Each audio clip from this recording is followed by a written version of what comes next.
대통령실이 이번 추석에는 김건희 여사가 대통령과 함께 인사하는 영상이 공개될 거라며 이미 촬영은 끝났다고 예고했는데요. 명품백 수수 사건이 터지고 김 여사가 빠졌던 설 영상과는 달리 지난주 검찰 수사심의위의 불기소 권고 이후 공교롭게도 예고가 나온 건데 그때는 안 되지만 지금은 되는 기준이라는 게 만약 존재한다면 그건 다른 무엇이 아니라 민심이어야 하지 않을까요? 김건희 여사가 어제 자살 예방의 날이라며 구조 관계자들을 찾아 앞으로도 현장의 목소리에 항상 귀 기울이겠다는 얘기를 했다고 합니다. 비공개 일정이라지만 사진은 여러 장 공개됐죠. 그런데 검색 사이트에서 올해 나온 전체 뉴스를 집계해보니까 선거에서 뽑힌 대통령 이름이 나오는 기사보다 비공개 행보를 이어온 대통령 부인의 이름이 등장하는 기사가 오히려 더 많다는 특이한 결과도 나옵니다. 항상 귀 기울이겠다던 현장의 목소리는 무얼 말하고 있을까요? 청와대가 있는데도 용산에 가겠다며 생긴 일과 주가 조작 사건의 쩐주가 유죄 판결을 받은 일, 디올백 사건을 맡았던 권익위 간부의 죽음 한 달여 만에 자살 예방 얘기가 나왔다는 일까지 대통령이 아니라 대통령 부인의 이름이 등장하는 뉴스가 연일 쏟아집니다. 응급실은 비상입니다. 추석에 더 안전하게 이동하시고 건강 유의하시길 바랍니다. 사진을 찍어 공개해야만 봉사나 격려를 할 수 있는 건 아닙니다. 기록을 남겨야 하더라도 공개는 하지 않을 수 있고 공개할 때는 따져볼 것도 있고 타인에 대한 배려도 필요하죠. 개인 SNS가 아니라면 더 그렇습니다. 공천 개입 의혹과 주가 조작 사건, 대통령실 용산 이전 관련 의혹, 명품백 수수 사건에다 심지어 의대 증원 과정에서의 얘기들까지. 정치인은 물론이고 무슨 회장, 인테리어 업자, 종교인에다 소위 도사, 그리고 선거 브로커 아니냐니까지 의혹도 사건도 등장인물도 많습니다. 그리고 이런 인들과 인물들이 모두 겹치는 교집합으로 사람들은 한 방향을 가리키고 있습니다. 국민의 생명과 국가의 명운이 달린 시급한 문제들이 눈앞에 있는데도 최고의 권한과 책임을 가진 이들 사이에서 올해 내내 전해지는 소식들은 여전히 그리고 매번 사이가 좋네 나쁘네 감정이 어떻네 하는 얘기입니다. 국민들에게 그게 뭐가 중요합니까? 과거 다른 사례들과 달리 소위 검찰이 탈탈 터는 것도 아닌데 온갖 의혹들이 터져 나옵니다. 만약 탈탈 턴다면 무엇이 나올지 궁금합니다. 돼지고기, 소고기 내놓으면서도 검찰총장 출신 대통령이 시급한 현안은 꺼내지 않으니 전직 검사들을 포함한 정치인들은 기회가 없어 얘기를 못했다고 합니다. 또 현직 검사들은 꼬리를 무는 영부인 관련 의혹에도 다른 때와 사뭇 다른 모습을 보이고 있죠. 대통령이 검사 시절 그랬습니다. 검찰총장은 법무부 장관의 부하가 아니다. 그런데 검찰 출신 아닌 이들에겐 지휘계통을 넘나들면서까지 들이받던 검사들이 자기들끼린 그러질 않고 검찰을 떠나서도 어떤 이들은 여전히 부하나 상사의 관계를 벗어나지 못하는 것 같아 보입니다. 그 자리들이 그러라고 있는 건 아닐 겁니다. 최근 한국은행 총재가 그랬습니다. 상위권 대학의 강남 학생 비중이 지나치게 크다. 그래서 집값이 오르고 대출도 늘고 불평등도 심해지고 지방인구 감소도 가속화되고 있으니 과감한 해결책이 필요하다. 그런데 지금은 대통령도 교육부 장관도 고위공직자들과 유력 정치인들뿐 아니라 지방의 지역구가 있는 국회의원들 중 상당수도 집은 강남에 갖고 있습니다. 이건 복잡한 문제고 집을 어디에 사느냐는 자유지만 아무리 정부가 지방시대나 균형 발전을 얘기해도 이런 사실이 우리 사회에 전하는 메시지는 분명할 겁니다. 축구협회 관련 논란과 걸그룹 관련 이슈가 번갈아 가듯 인터넷 여론을 흔드는 와중에도 꾸준히 확산되는 의혹이 있습니다. 과거 김건희 여사는 자신 관련 의혹이 이어졌을 때 남편이 대통령이 돼도 아내 역할에만 충실하겠다며 사과한 적이 있죠. 그런데 이젠 여당에서도 김 여사가 등장하는 의혹에 대해 수사에서 누가 배우인지를 밝혀야 한다는 목소리가 나옵니다. 그것 없이 누군가의 사과만으론 덮지 못할 지경이란 뜻이겠죠. 사람들은 대개 지키고 보호하려는 게 있습니다. 윤석열 대통령에게 그건 무엇일까요? 정치적 중립을 지켜야 할 검찰총장직을 던지고 정치판에 뛰어들 때도 그 이후에도 대통령 스스로는 늘상 수호하려는 건 헌법이라고 했죠. 그런데 그 헌법에는 이렇게 새겨져 있습니다. 모든 국민은 법 앞에 평등하다. 과거 김건희 여사는 권력을 잡으면 수사기관이 알아서 움직인다고 했습니다. 그 말대로라면 알아서 안 움직이기 시작할 땐 권력은 이미 빠져나가고 있다는 뜻이겠죠.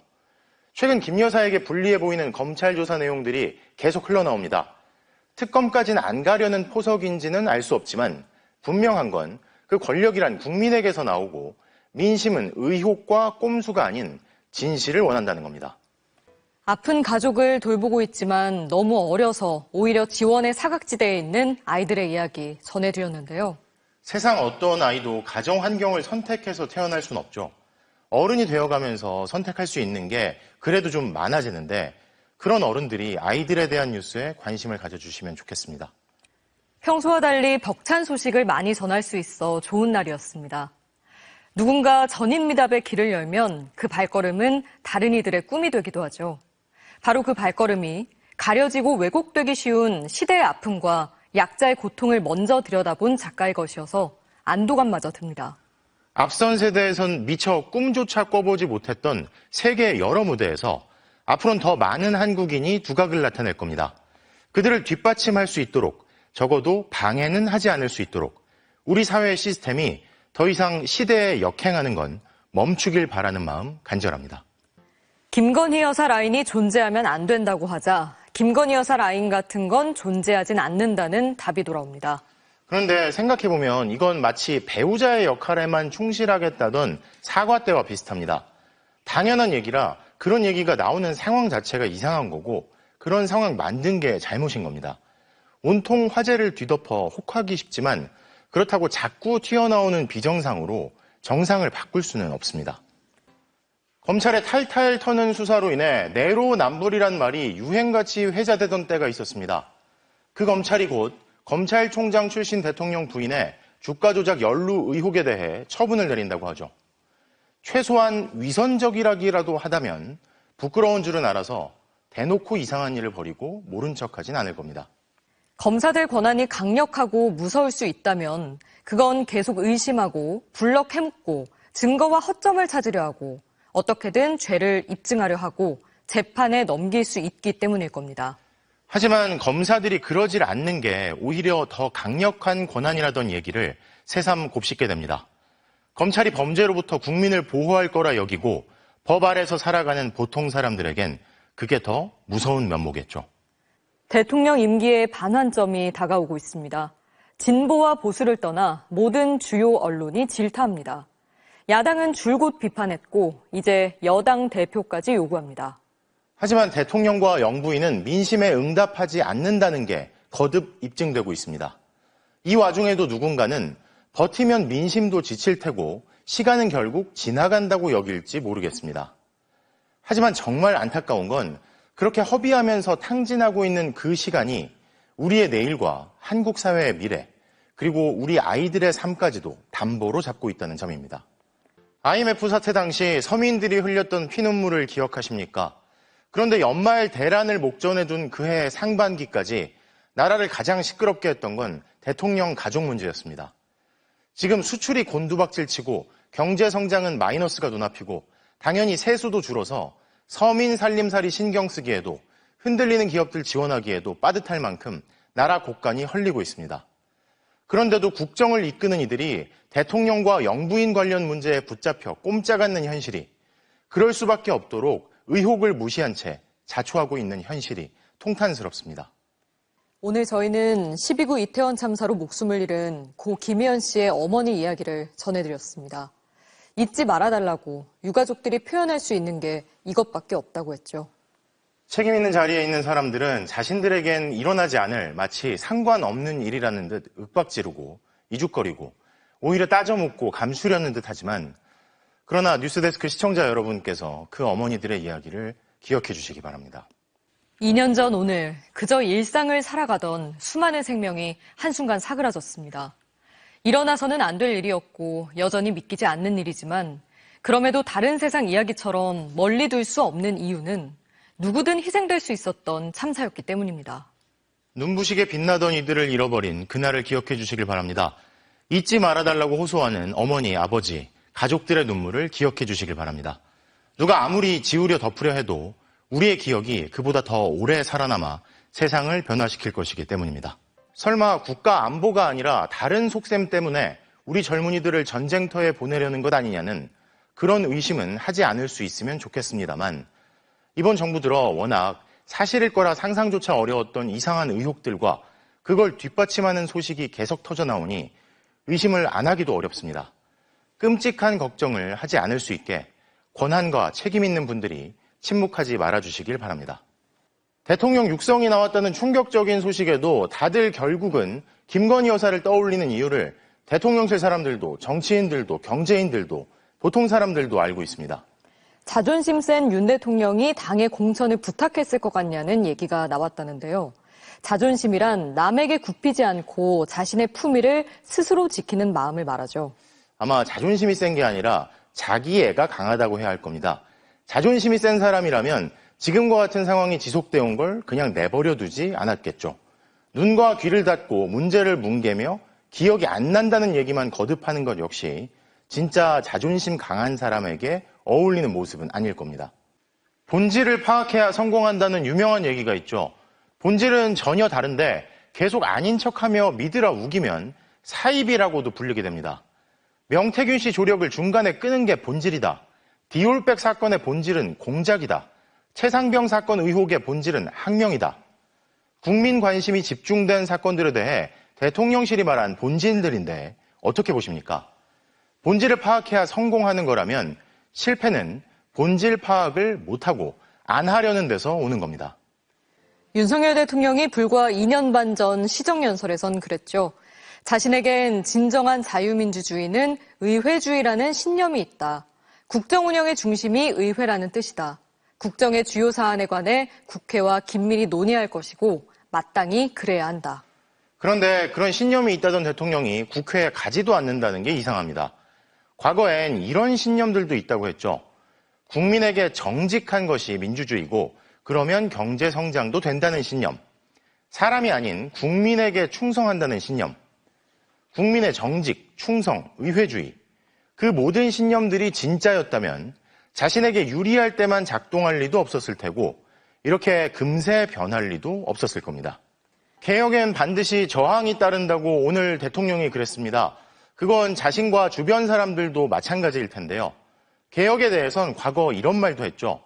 진짜 검찰개혁은 살아있는 권력의 비리를 눈치 보지 않고 공정하게 수사하는 것이다. 이 역시 지금 상황에도 적용돼야 할 텐데 잘 안 된다면 다른 길을 찾아야겠죠. 요즘 같은 세상에 핸드폰을 내준다는 건 자신의 은밀한 정보가 다 드러날 수 있다는 건데 그냥 단순하게 생각하기에는 너무 윤석열 대통령 개인 핸드폰이 등장하는 뉴스가 많았던 것 같습니다. 배우자 휴대전화를 들여다보며 메시지들의 답까지 하는 건 아무리 생각해도 이상합니다. 아내가 아니라 엄마가 아이한테도 마음대로 못 그럴 텐데 김건희 여사는 어떤 존재길래 그럴 수 있었는지는 더 이상합니다. 되짚어보면 대통령 개인 전화로 주고받은 통화 기록과 메시지들이 최상병 사건 수사외압 의혹을 비롯해 관심이 집중된 국면들에서 등장할 때도 많이 이상했습니다. 그런데 이제 와서 전화번호 놔둔 게 문제였다며 번호 바꾸는 걸 대책이라고 내놓는 모습은 진짜 이상합니다.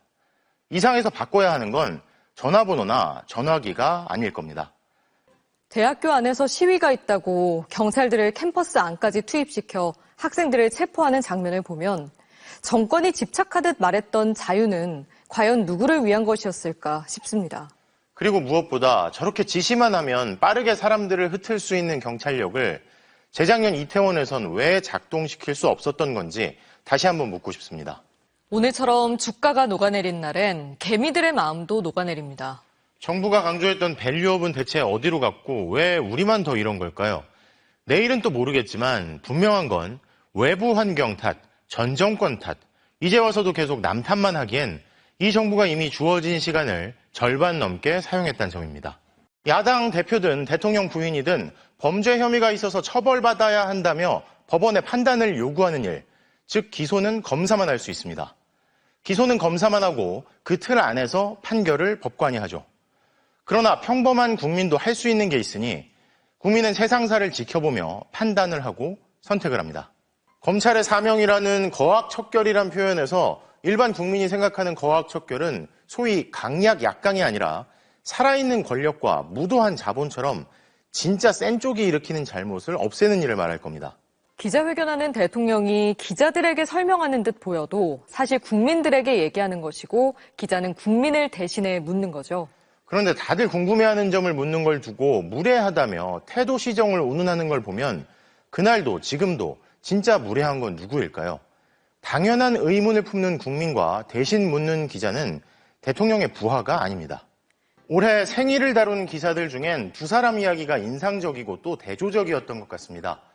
해병대 박정훈 대령은 생일인 오늘 항명 혐의로 군 검찰로부터 최고형을 구형받았다는 기사가 났죠. 그리고 지난 9월엔 김건희 여사가 외국 의원들, 배우자들과 청와대에서 만찬을 갖고 인생에서 가장 잊지 못할 만큼 감동적인 생일을 보냈던 기사와 사진이 나왔습니다. 일본에 한턱 내듯 내어줬던 건 과거사 사명 권한 없는 대통령인데 정작 뒤통수 맞아 열받는 건 국민들입니다. 그런데 요즘엔 수출 대기업들도 비슷한 얘기를 합니다. 미국발로 큰 변화가 예상되는데 받는 것도 없이 일본에 자존심을 내준 대통령이 앞으로는 뭘 또 그냥 내줄지 걱정이란 겁니다. 대통령과 측근들이 변할 수 없다면 다른 사람들이 더 정신 바짝 차려야겠죠. 검사들이 내부 게시판에서 비판하는 대상과 전국의 사제들, 교수들이 시국 선언을 내며 규탄하는 대상이 왜 완전히 다른 걸까요? 진짜 용기 있는 행동이 무엇인지 사람들이 모르지 않습니다. 다들 궁금하다는데 윤석열 대통령과 김건희 여사가 쓰던 휴대전화를 어떻게 했는지 답하는 게 그렇게 어려운 일인지 모르겠습니다. 정치가 안 풀린다며 국회 탓을 하고 경기가 안 좋다며 세계 경제 탓을 하고 민심이 나빠진 것도 누구 탓을 하려는지 대통령 부인 관련 의혹을 보도한 언론사가 압수수색을 당한 날 전직 대통령실 수석은 언론 탓을 합니다. 언제까지 남한테만 책임을 돌릴 겁니까? 화요일 뉴스데스크 마칩니다. 시청해주신 여러분 고맙습니다.